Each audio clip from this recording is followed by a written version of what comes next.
देश के दक्षिण पूर्व में स्थित इस जगह का नाम कांजीपुर। पेड़ पौधों से भरा एक घना जंगल, और इस घने जंगल से एक नदी बहती है। लेकिन कांजीपुर के घने जंगलों के बावजूद कभी कोई जंगली या बड़ा जानवर नहीं देखा गया, बल्कि चारों ओर केवल रंगीन पक्षी और पक्षी हैं।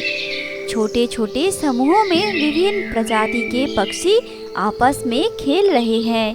तरह तरह के पक्षियों की चहचहाहट घने जंगल का सन्नाटा तोड़ देती है और एक मधुर धुन से भर देती है। और ये रंग बिरंगे पक्षी जंगल के अलग अलग पेड़ों की शाखाओं में या पेड़ों के खोखले में सूखे लकड़ी और पत्तों को इकट्ठा करके अपना घोंसला बनाते हैं। और सालों के कुछ विशेष समय में वे अपने घोंसले में अंडे देते हैं।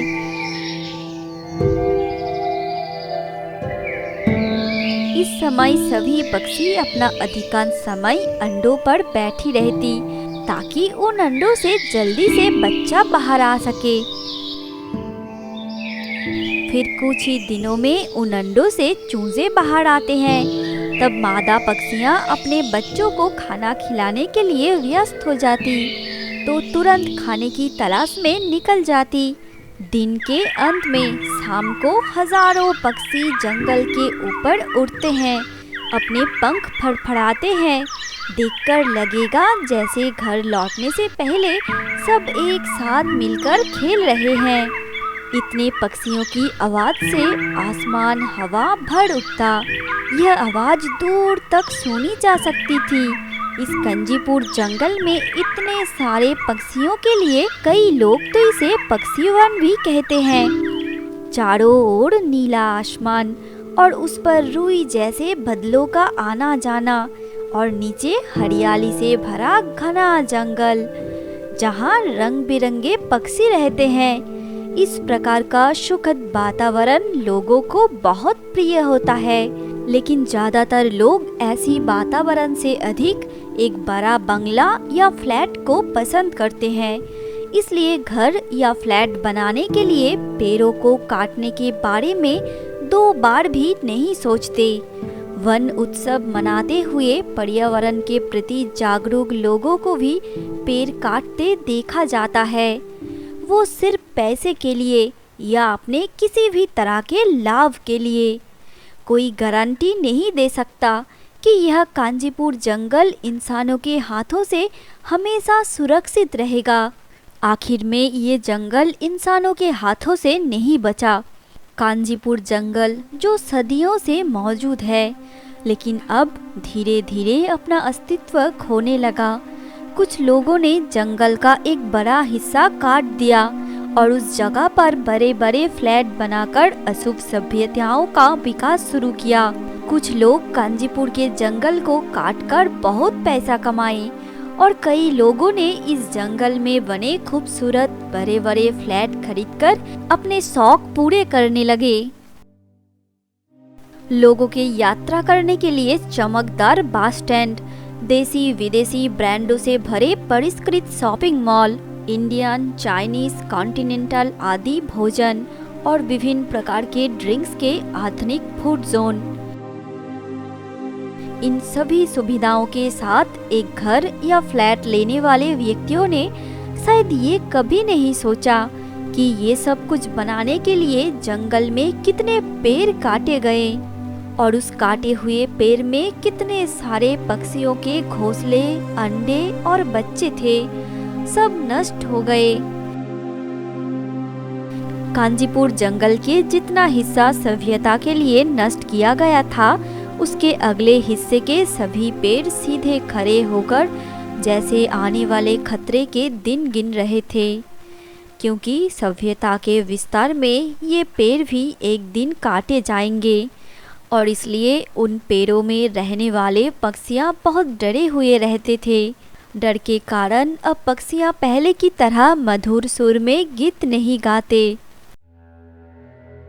1 साल के अंदर एक नया साइन बोर्ड लगाया गया फिर से कुछ एकड़ जमीन के साथ शुरू होगा एक नया प्रोजेक्ट, यानी कई हजार और पेड़ काटे जाएंगे और उस जगह पर नए नए फ्लैट बनेंगे, मतलब और कंक्रीट।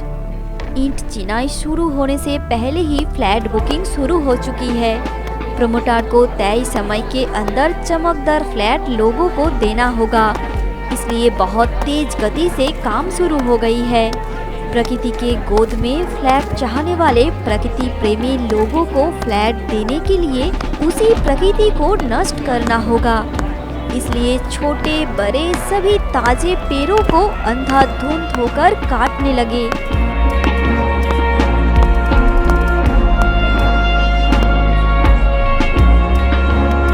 और उन पेड़ों में कितने पक्षी अपना घोंसला खोकर भटके हुए उड़ने लगे।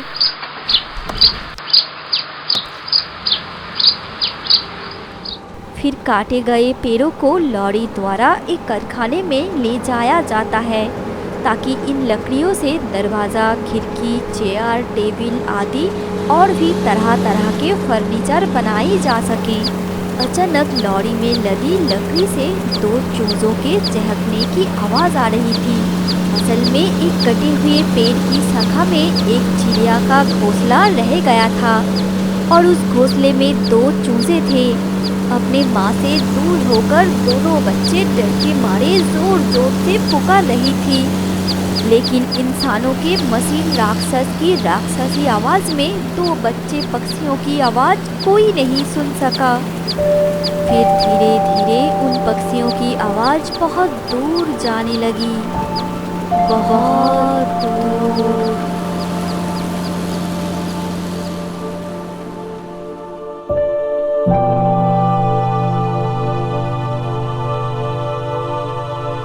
दोस्तों, क्या आपने कभी ऐसे पक्षी की दर्द भरी चीख सुनी है? कभी सुनोगे तो ज़रूर कहना, हम ज़रूर दौड़ के जाएंगे और उन्हें बचाने की कोशिश करेंगे। और आप सब हमारे साथ रहना। दोस्तों, अगर ये कहानी अच्छी लगी तो हमारे चैनल डिंग डोंग हिंदी कहानी को अभी सब्सक्राइब करके बेल बटन को दबा दीजिए और लाइक और शेयर करना ना भूलें। Thank you.